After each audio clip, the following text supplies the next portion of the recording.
Hello, my name is Jacqueline Duralt, and this is my research paper for History Class 1, and my paper is on the King Philip's War. So I have to read it off my computer because it refuses to print. Let's see. The King Philip War and how it changed the colonist relationship with the indigenous people of New England. The following research paper will look at how King Philip's War of 1665 to 1667 changed the relationship of the colonists/pilgrims to the indigenous people of New England. Metacomet, or Philip, the name he was given in French, was the son of Massasoit, the sachem of the Wampanoag.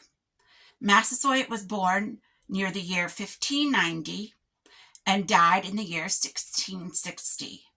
In his lifetime, Massasoit had formed a friendly relationship with the people of Plymouth Colony and Massachusetts. On September 21st, 1621, Massasoit signed an agreement with Governor William Bradford of Plymouth Colony. The agreement had 6 main guidelines. 1. Neither group would injure or hurt any person. 2. If someone was injured or hurt by someone of the other group, that offender would be sent to the other people to receive their punishment. They would not steal from each other. 4. If a war was started by an outsider, they would help each other to fight their enemy. 5. They will send Confederates to reassure the other group to prove that they are there to help and regain peace. 6. When they go into each other's village or settlement, they will not bring weapons. This agreement served both groups well until the passing of Massasoit in 1660. In 1660, Massasoit's eldest son, Wamsutta, became the new sachem of the Wampanoag. During Wamsutta's short time as sachem, he witnessed the increase of colonists that arrived from England. As the population increased, they slowly encroached on the land of the natives. In an attempt to acquire more land, the colonists of Rhode Island purchased land from Wamsutta.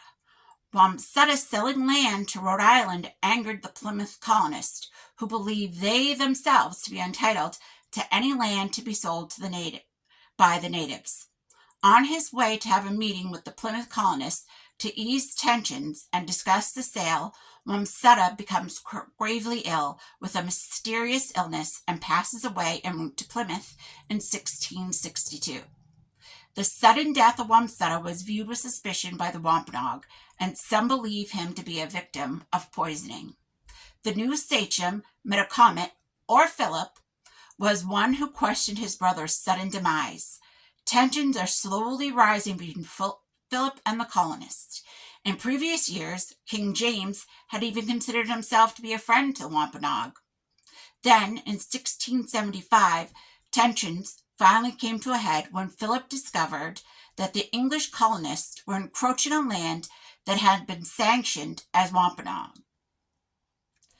This trespass and further encroachment of the English, teaching their Christian religious beliefs and trying to convert Philip's people. For the English, war was declared after the murder of John Sassamon, a Native American that was converted to Christianity and working as an interpreter between the Algonquin and the colonists, particular in trying to help convert fellow Native Americans to Christianity. Sassam was found drowned with a broken neck in Assawamsett Pond. The English proceeded with convicting 3 natives with Sampson's murder. All 3 were sentenced to death. King Philip responded to the executions by ordering an attack on Swansea on June 24th, 1675. The aftermath of the brutal assault was every house, even the garrisons, were burnt to the ground and 11 settlers were killed. Plymouth Colony, under the leadership of William Bradford, responded in kind with a siege on Philip's stronghold in the Taunton River Valley. Philip did not waver in his resolve. he and his people went forward by striking the towns of Dartmouth, Taunton, and Middleborough. On September 9th, 1675, war was declared against Philip and his followers by the New England Confederation. One of the bloodiest points in the King Philip's War took place almost a week later when 700 Nipmuc Indians ambushed a militia group escorting a group of colonists. Almost all the colonists and members of the militia were killed in the fighting. This single skirmish was named the Battle of Bloody Brook. In retaliation action on December 18th, 1675, the Great Swamp Fight took place. The Narragansetts had built themselves a palisade fort to keep themselves together for the winter in West Kingston, Rhode Island. Unfortunately, the 5-acre fort was not as secure as they had hoped. The frozen swamp and unfinished section of the palisade gave the colonists a quick entry for attack. The Narragansetts were decimated, and the invading army burned all the dwellings and slaughtered 300 men and almost as many women and children. The Wampanoags soon raised their troops by being joined with Nipmunks and Pocumtucks. Together, they raided the central Massachusetts towns of Mendon, Lancaster, Deerfield, Hadley, and Northfield. In the town of Lancaster, during their raid and burning of the town in February 1676, they took captive Lancaster resident Mary Rowlandson. For the next 3 months, Mary had lived among the Indians she was with, slept, and learned their ways. She accompanied the Nipmucs on foot and horseback through snow, rivers, and swamps. On May 2nd, 1676, Mary Rowlandson was freed from capture by the ransom of 20 pounds being paid. She returned to her husband, Joseph Wollaston, in Boston. Mary went on to write a memoir about her time in captivity and how her Christian beliefs saw her through the ordeal. On May 19th, 1679, the natives were to take another serious loss. Large encampment in the Connecticut River Valley was attacked, and several hundred were killed.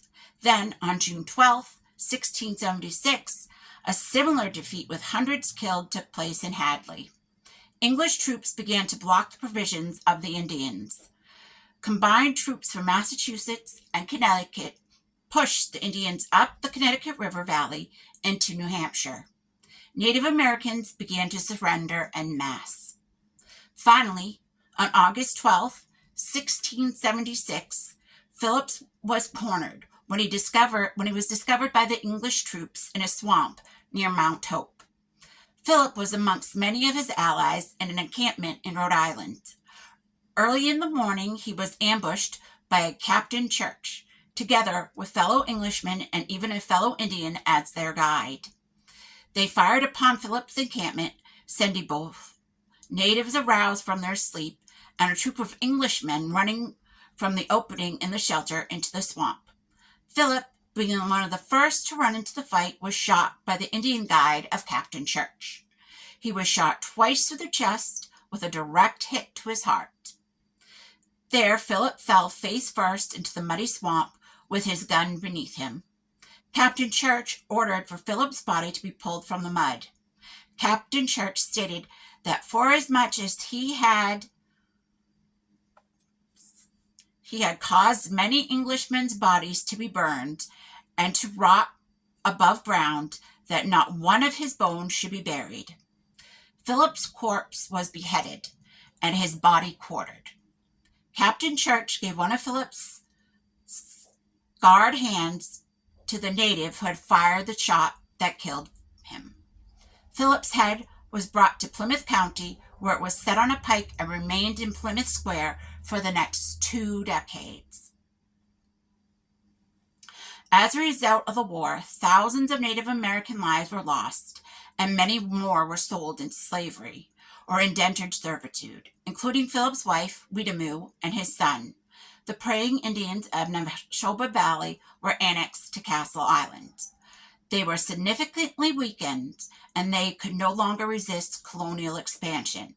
and ultimately were moved from their lands, from what was once a relative coexistence to one of distrust and animosity amongst the natives and colonists. Colonists themselves not left unscathed. Many towns were completely decimated and families torn apart. The monetary devastation of militia cost, the trust for each other was forever broken. The colonists knew the devastation that natives could bring, and natives losing any trust they had placed in the colonists. And thank you. That is my report.